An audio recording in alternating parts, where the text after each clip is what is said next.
Welcome to TravelinWheels.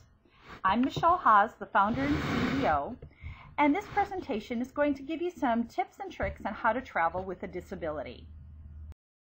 So what is TravelinWheels? We're a place to get advice and objective information about destination accessibility. We're a forum to share travel stories, tips and tricks, and reviews. And we were created out of a need to find reliable, credible, detailed information for destinations around the world. We get many questions asked by travelers with disabilities. For instance, what are the best vacations for travelers with disabilities? What can I expect from the airlines, trains, and cruise lines? How do I find lodging that meets my needs? Will I be able to get around? What types of activities will be available to me? And what happens if I have an emergency? So what are the best vacations?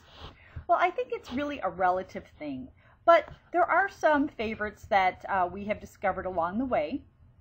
Cruises, for instance, are a great choice because, number one, you don't have to worry about going from hotel to hotel, and you get to go to some wonderful places. They have special needs desks, equipment rental, accessible cabins, and sign language interpreters.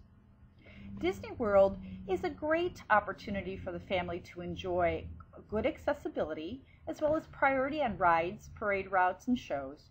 And I have found personally that they have great first aid stations for personal care. Our national and state parks in the United States are a wonderful place. They have really done a great job of increasing their accessibility. And people with disabilities can get an all-access Golden Pass for free admittance to all national parks, as well as discounts on certain features like camping and whatnot. Also, make sure you check out your adaptive recreation organizations in the place that you're going to. Many of them provide group and private outings and camps with adaptive equipment, whether it be skiing, camping, boating, or many other adventures. And then really it's anywhere if you have a sense of adventure. So what can I expect when I fly? First of all, airlines in the United States are covered by the Air Carrier Access Act. The law includes access to information, services, lift devices, management of complaints. CROs, or Customer Resolution Officers, are assigned by each air carrier to resolve customer issues. Make sure you ask for one if you feel that you are not being serviced properly or your rights are being disregarded. Also, be prepared to be your own advocate. As you travel, be clear with what you need. You do not need to divulge your disability, but clearly state what you require to travel comfortably. Assistive devices and medical supplies are not counted as baggage. And your wheelchair, if it can be taken apart or folded, has priority in the in-flight storage. Damage to your wheelchair is not limited to damaged baggage limits. However, this is not the case for international carriers. The amount changes due to foreign exchange rate fluctuations. Assume approximately $1,000 in damages. So how do you book your flight? Well, be sure to let your travel agent or the online travel agent or the airline reservationist know what your needs are. Do you require assistance upon arrival to the airport? Do you need assistance checking in? Do you need assistance getting to the gate? Will you need to pre-board? Do you need assistance getting on the plane?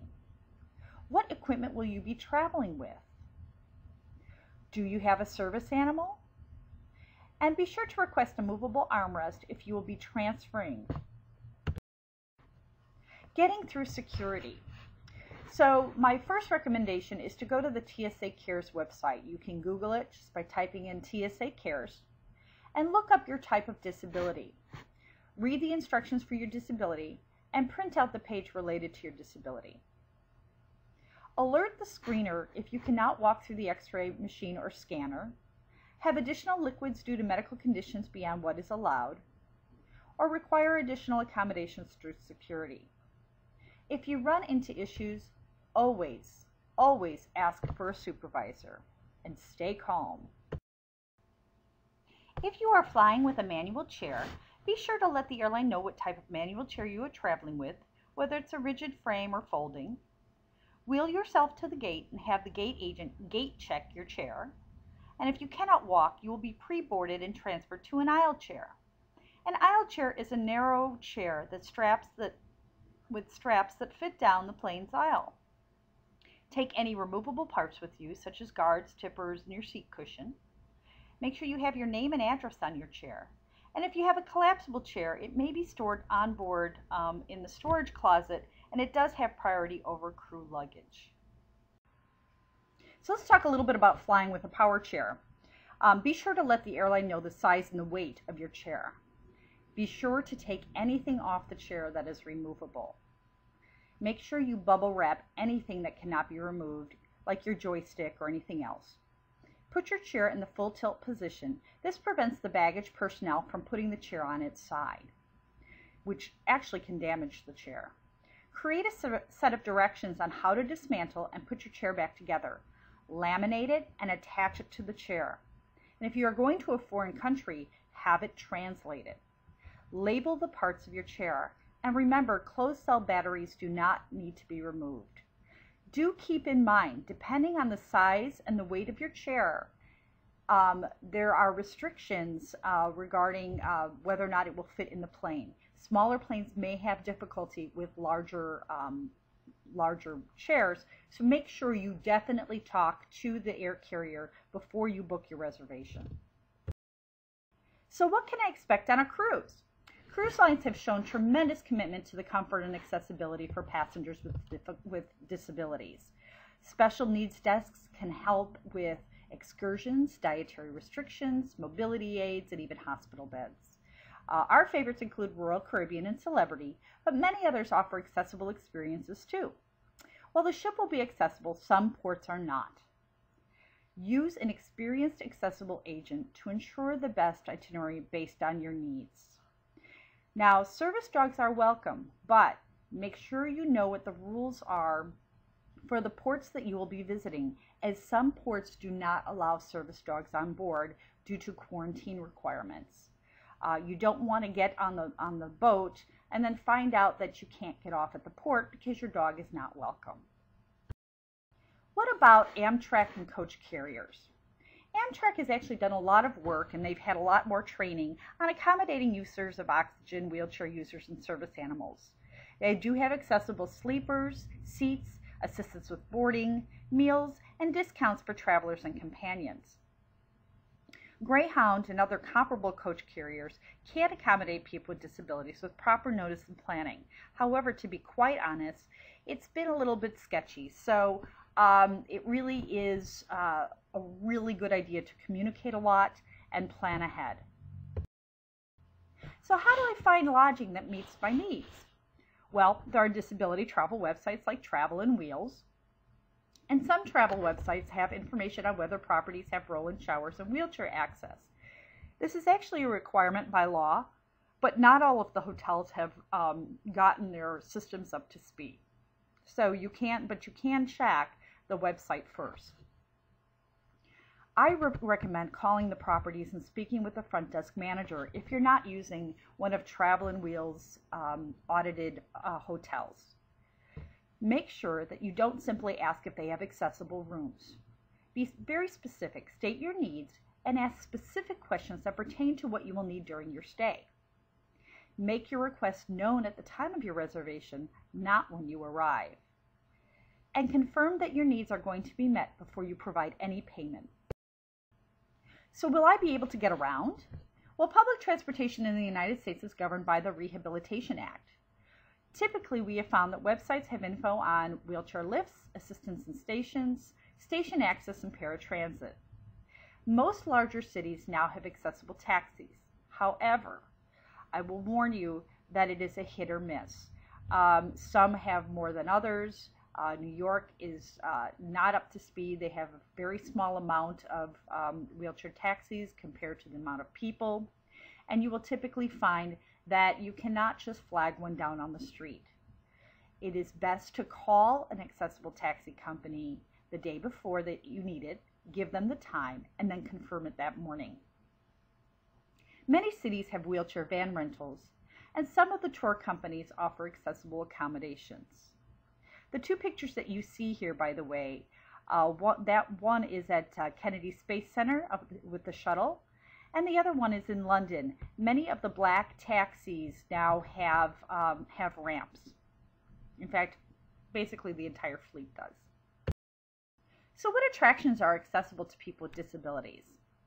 The world is really moving forward in making accessibility activities accessible to all. Many attractions around the world have made accommodations for accessibility, whether it be braille, audio guides, wheelchair accommodations, and other things. Broadway Theater has done a wonderful job of including everyone in their productions. Bus tours, boat tours, and many of the museums around the world have started to do a great job in including people with disabilities. You can find a lot more information on our website, again at www.TravelinWheels.com. Also, many adaptive organizations throughout the world have opportunities to try new adventures. Whether it's adaptive camping, boating, fishing, or hunting, accessible safaris in Africa. There's accessible tours on every continent, including glacier tours in Canada, and many other opportunities. In fact, we found that some of those opportunities are even free or heavily discounted because they are run by charities or 501(c)s. So here are some pictures of some accessible fun. The one in the upper left is my daughter Kelsey, again with her service animal Amelia, enjoying the beach in Maui. And then the picture just to the right of that is us going kayaking. That was actually a free trip offered by Texas Rowing for All in Austin, Texas. The picture on the bottom left is us using an accessible taxi in Cozumel. The reserved area was at SeaWorld San Antonio. And then the final bottom right picture is another picture of my daughter using the wheelchair lift that took her into a helicopter to fly around Maui. So what do I do in an emergency? Know about emergency services ahead of time. Know where your hospitals and emergent care are, medical supply companies that are local, wheelchair rentals, and pharmacies. Purchase trip insurance because it will cover emergency medical treatment, especially if you go out of country. It also pays for evacuation, which you may need in an emergency. It handles cancellation and delays and lost luggage for the fraction of a cost it's such a wonderful deal considering all the things it covers, and it's really a pretty minimal cost. So there are several ADA changes that have been effective in March. And that was March 2012. You may not have known this, but hotels are required to have up to 10% of all guest rooms provide mobility, accessibility, and communication devices. Okay, and these rooms have to be the same types of rooms as the hotel provides to other guests. Hotels, campgrounds, and other types of lodging must have reservation policies that allow guests to reserve an accessible guest room the same way that any other guest can reserve a regular room. Hotels can no longer take an accessible room request. It must be a confirmed reservation so that you know that you will have an accessible room when you arrive. And thank goodness, because we've had many times where that wasn't the case. There are new guidelines for amusement parks, boating facilities, fishing piers, golf facilities, miniature golf, and steam rooms. And stadium design and ticket access has changed. There must be lawn seating in an accessible route. Also, there have been changes as far as sight lines and companion seating. Tickets for accessible seating must be sold to those who require the seating first. And the stadium must accommodate people with a disability even if they purchase an inaccessible seat on the secondary market if there is an unsold accessible seat for that event. I wouldn't chance it, but that is the law. Also, the biggest one, swimming pools and spas. Swimming pools must have accessible entries and exits. These could include pool lifts, pool stairs, transfer walls, or sloped entry. Wading pools must have a sloped entry, and spas must have a transfer system. However, pools such as wave pools, lazy rivers, and sand bottom pools are exempt. So finally, just be sure that when you're traveling, you know your rights, you plan ahead and confirm everything. If you need a travel agent, make sure they are a specialist in accessible travel and they've been doing it for a while. Ask them plenty of questions. In fact, we have a story on the website that tells you exactly what questions to ask an accessible travel agent. And finally, be armed with a sense of humor, a sense of adventure, and an open mind.